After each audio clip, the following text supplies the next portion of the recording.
So, finger point. Alright, David's asked me to do a little video because plans have changed. What was meant to be one small video has turned into not one small video. So we're kind of separating things out a little bit here. Now, as you can see in the background is a 180SX IDC car. Francis dropped down the car in order for us to do a repair on the driver's side. He was in a bit of a tip with Alan O'Loughlin and Mondello. Someone spun out, someone hit someone, you decide for yourself what happened, but it ended up with the sill being pushed in and the cage being damaged as well. But what we have done is, we've already cut the sill out and put a new section in. We have clips of this. David, insert them. So it had a small dent in the sill, and it had a small dent on this piece of the sill as well. Oh, and the cage as well had a small dent, so we had to straighten that out too. Yeah. Possibly more than a small dent.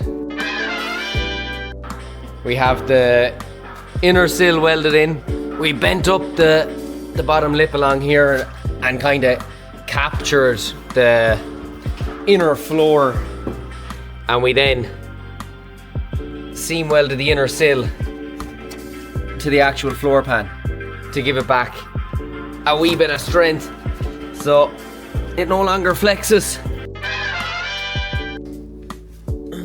It's like trying to do the quarter panel. That's the sill in the 180. As you can see, it looks exactly like a sill.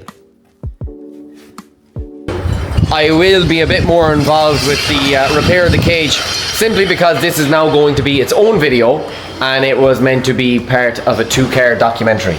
And I think that is plenty enough of an update. Fuck, man.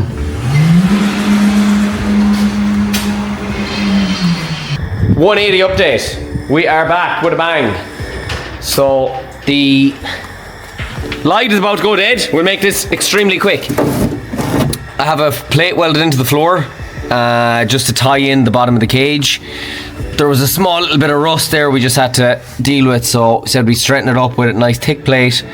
Ties into the cage, and then that'll give us something to tie the bar that we're going to put in an extra bar into the cage, which is going to run from that point all the way to this plate here on the back, and it's just going to give the sill a bit more support if anything does try and go through it, which it more than likely will. This is a drift car we're talking about, so the next job now is to measure up and cut that bar.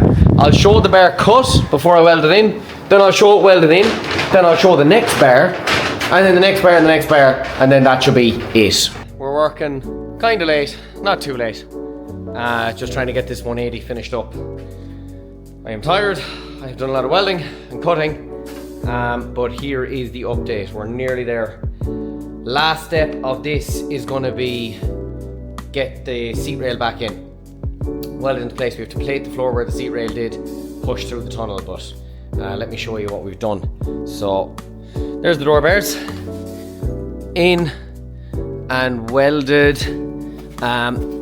The gussets are all welded up, and from the back, welded into the cage. You can see the lower bar there now, which is seam welded onto the sill, so it's all tied in together and all very, very strong. You can see where they all tied together there at the bottom.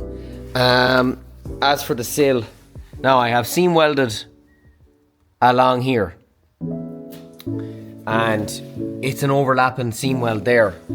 When it comes to doing a repair on a car, you have to be conscious of what type of car it is and what it's going to be used for. Now, when it comes to doing a repair on a sill like that in a road car, you would cut and fit the panels and do a butt weld where the two panels are together, grind it down, make it flush, looks lovely. Is it the strongest way to put the panel back together? No, it's not. When it comes to doing a drift car or something, let's say just a competition car.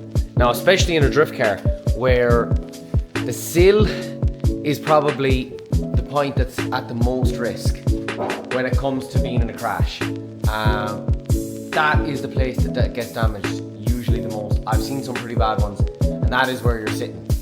So when it comes to restructuring the sill back together, an overlapping joint that's seam welded and left like that is going to be much stronger and much safer.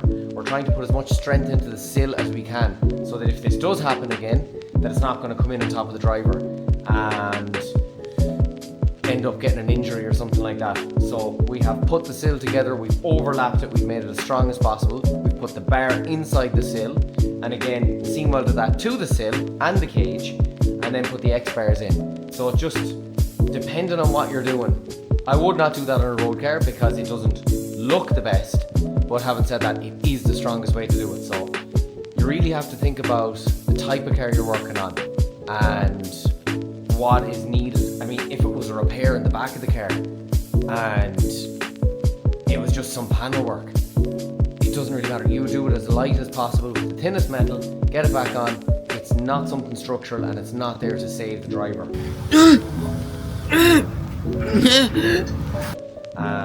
But when it comes to something like the sill, some nice heavy metal overlapped and properly welded, because that is a safety thing. When it comes to stuff like this, that is a safety thing. So you just have to be mindful of what you're working on, because every car requires a different technique. There's no one fits all kind of solution when it comes to this sort of stuff. So you have to look at what you're working on and use your experience. That's where experience comes in. Use your experience to be able to put together something in the correct manner.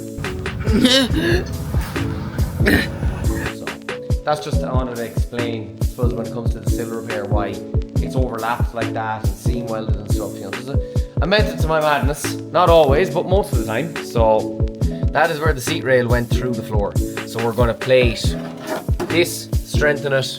We're going to plate back here, and then we're going to get the seat rail in. I'm unsure as to where it will tie in, but I have a funny feeling it might tie into this bar. Do I want to tie it into that bar? If it has to, it has to, but we'll see what it fits in like. On to the next. Where did I leave off? Yeah. About 10 o'clock last night. We had all the welding done, and I think the seat rail was in. I actually can't remember. This is the big reveal. Now you have to act. When I left, it wasn't. The seat rail? Yeah. When you left, it didn't even have door bars. True. Alright, ready? Oh, it actually looks good though, because of the back of the door. Look at the colour of the back of the door. My colour matched the back of the door. You didn't know that. You did not know that. That actually looks very good from here, because it looks like the whole inside of the car now is meant to be white. So what you're saying, well, it should be white though. Doesn't it look good white? Oh, if you see it from the let go of the door, will it close? I will close. It looks actually very good. And the white wheel. Tell me that doesn't. Oh yeah, no, that looks sick. With the wheel and the cage. Yeah. Back of the door all being white as well. Mm. Oh, it looks good. New cage in. That's the old one over there. Yeah, believe it or not, we actually cleaned the interior. Of a drip Surprise, surprise, yeah, and I washed it. That's dedication. Well, you'll see the. I don't think you'll ever see the dash as clean. How clean it is, yeah, compared to like the clip from last night. Floor is painted, seat rail is painted, primer on the cage, the customer and the sill. Customer can do whatever they want in terms of colour there. All back together.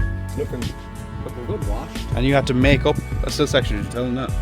This piece here. He only bought the outer piece and inner piece. Inner piece, no, I made that, yeah. He never bought. You'll see. So he never bought this piece. Mark had to make that. And he's actually washed the drift car. The bucket is right there, proof. Yeah.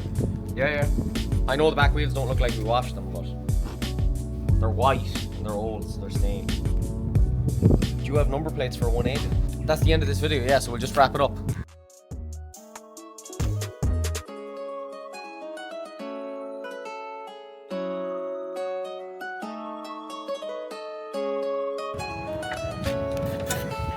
Tom.